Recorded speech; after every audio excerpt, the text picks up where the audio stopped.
como habíamos celebrado en la compañía de Monseñor Eleazar Escobar hace 2 años, recién nos habíamos conocido. Monseñor Eleazar dedicó 7 u 8 años de su vida a compartir la vida en el pueblo donde nació Pablo VI, Brecha, y Roma, estudiando todo. Entonces, tiene muchos aspectos de Pablo VI que nos interesan enormemente de su vida. Propusimos para hoy hacer compartirles un capítulo del libro Soberanía de la Fe que escribió papá y que es un tema que nos ha parecido muy actual para la Iglesia, para el Papa Francisco,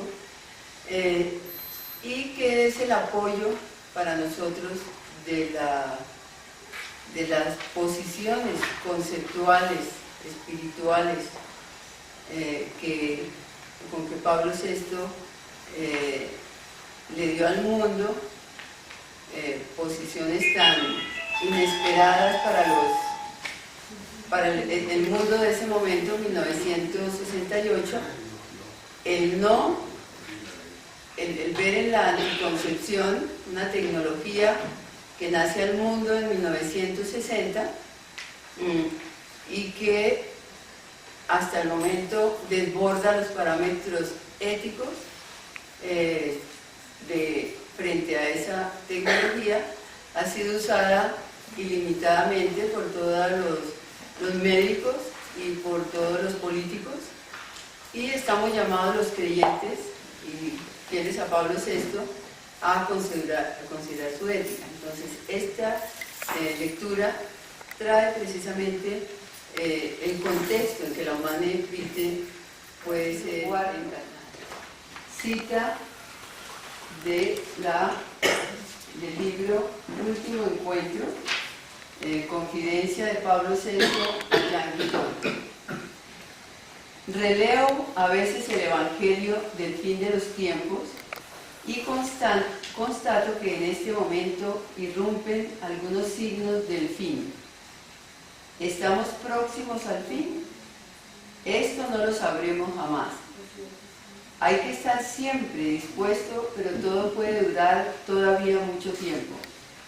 Lo que me golpea cuando examino el mundo católico es que al interior del catolicismo predomina un tipo de pensamiento no católico, y puede ocurrir que ese pensamiento no católico se convierta el día de mañana en el más prevalente.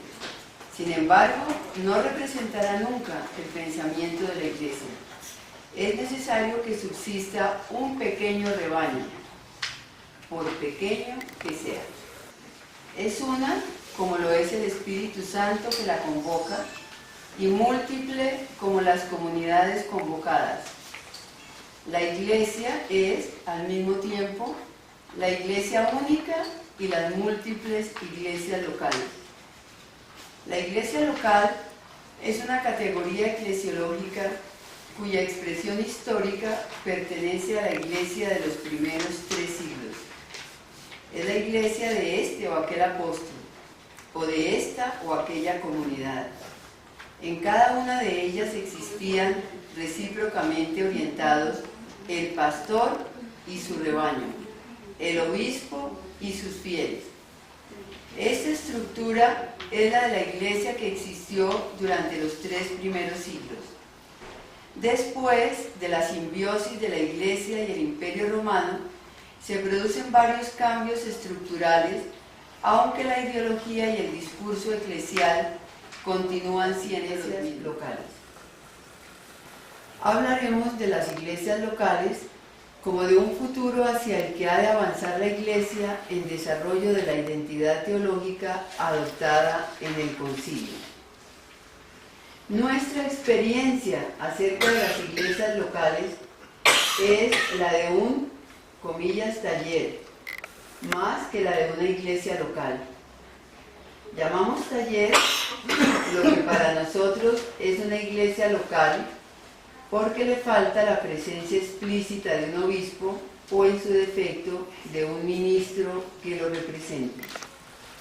Sin embargo, aceptamos el deber ser la iglesia local según el discurso y la ideología vigentes. Diríamos que el obispo existe ahora entre nosotros como obispo implícito. En estas condiciones y contando con el Espíritu Santo y con la fuerza determinante del concilio, estamos comprometidos en el empeño de realizar una vida comunional de la que están excluidos el poder, el derecho y la organización piramidal, para confiarlo todo a la fuerza del amor, de la confianza mutua y de la fe en la asistencia del Espíritu Santo, cuyo modelo y fundamento es la relación trinitaria entre las personas divinas, son verdaderas relaciones interpersonales y recíprocas. Relaciones con calidez de filialidad y de fraternidad, en las que no hay lugar para la presencia intimidante del poder, ni para la influencia esclerosante y burocratizadora de lo jurídico. Jesús entrega su misión a una pluralidad de apóstoles, dejando a cada apóstol en la libertad de cumplir su misión de acuerdo con su propia lectura de la tradición, pero al mismo tiempo ha puesto a uno de ellos, Pedro, a la cabeza de ningún orden militar o político. Ningún orden jerárquico subsistiría si se ajustara a esta concepción del orden eclesial. No es de extrañar que este orden haya tomado en el curso de la historia la estructura del orden jerárquico para poder subsistir. Sin embargo, no se trata de que la Iglesia subsista, sino de que testimonie la enseñanza de la Escritura. Es intrínsecamente diferente de cualquier organización política o militar. Aquella privilegia la libertad, mientras que éstas privilegian la disciplina. La primera pone en riesgo la disciplina, mientras que las últimas ponen en riesgo la libertad. La salud y la eficacia de cada uno de estos cuerpos sociales depende de su ajuste a lo que privilegia y a lo que deja en riesgo. Por esa razón, no pueden ser unidas en un mismo orden social. El cristianismo se desarrolla bajo el signo de la diversidad de las iglesias y de la unidad federativa de las mismas, hasta el momento en que, para fusionarse con el Imperio Romano en la condición de religión oficial de éste, se introduce la tendencia a privilegiar la unidad de mando en una estructura centralizada, lo que se hará tomando como polo centralizador al obispo de Roma. Esta tendencia decidirá sobre el crecimiento o el decrecimiento de la Iglesia, sobre su crecimiento como un gobierno o como una forma de vida personal, sobre su crecimiento como una juridicidad o como una vida espiritual, en la inevitable dialéctica entre esas dos formas de organización de la vida humana. En el nivel de lo existente, el cristianismo pierde su bipolaridad, iglesia universal, iglesias locales, a favor de la bipolaridad, centralismo, individualismo. El cristianismo se hace sinónimo de la iglesia, de una fe subjetiva. Vamos a hacer un repaso. El repaso es este. En donde dice introducción, leamos el último párrafo. El Concilio Vaticano II, ¿quién quiere leerlo? Sin ver el libro. En un redescubrimiento de la Iglesia como una y múltiple. También. Y como una Comunión. Entonces, las palabras clave del concilio para decir que es la Iglesia es la palabra comunión. Y después que es una y múltiple. Muy bien. Vamos con el 4.1, la parte que está abajo, donde dice el cristianismo. Esta es un poquito más larga porque va hasta jurídico. ¿Quién quiere leer el cristianismo? El cristianismo puede realizarse históricamente solo como iglesia local. La fe en cuanto a relación personal de cada cristiano con Dios y con otros cristianos, sean pastores o simples fieles, y con los hombres en general, es una realidad teántrica como la nombró Vladimir Solviet, realidad divino-humana en la que Dios aporta indefectiblemente su parte y en la que los hombres debemos descubrir y aportar la nuestra. La pertenencia a la comunidad en los creyentes exige necesariamente el que se mantengan todas las condiciones para una relación interpersonal y recíproca. La comunidad ha de tener a alguna que sea responsable de operar a la iglesia, A alguien que sea responsable. a alguien que sea de apersonar a la iglesia, No, están leyendo el título. a Cristo, función que cumplieron inicialmente los apóstoles. Con calidez de filialidad, de fraternidad, relaciones interpersonales, y otra vez repite, recíproca. Entonces lo que más se repite es que las relaciones en la iglesia son interpersonales y recíprocas, y también de filialidad y de que ella cumpla su identidad de enviada, que es lo mismo que misionera.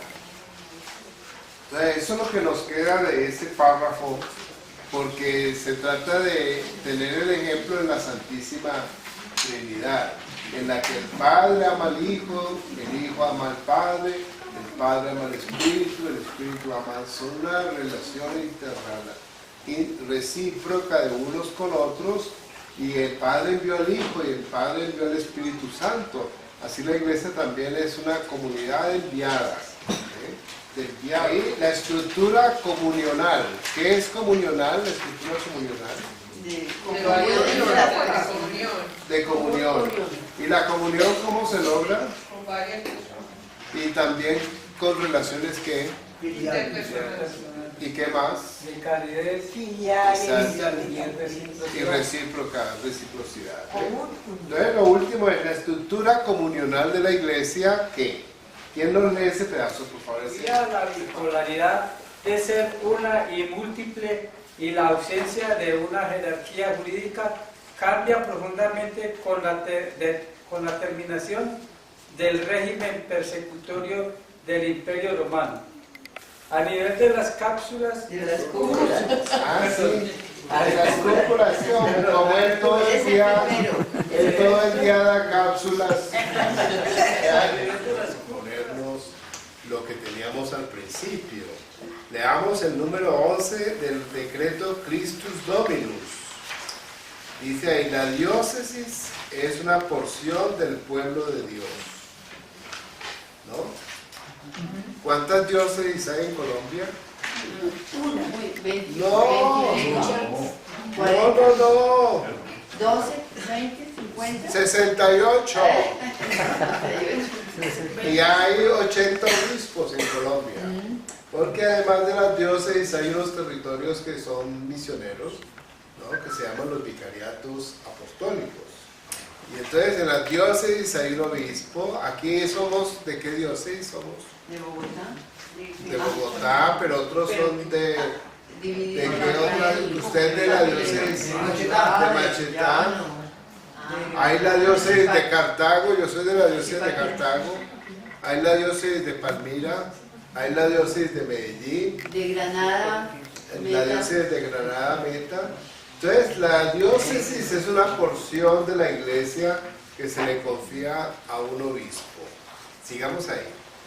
Para que la apaciente con la cooperación de los sacerdotes De forma que esa porción unida a su pastor y reunida por él en el Espíritu Santo, en el Evangelio y la Eucaristía, se vuelve una iglesia particular en la que está la iglesia de Cristo, que es una santa, católica y apostólica.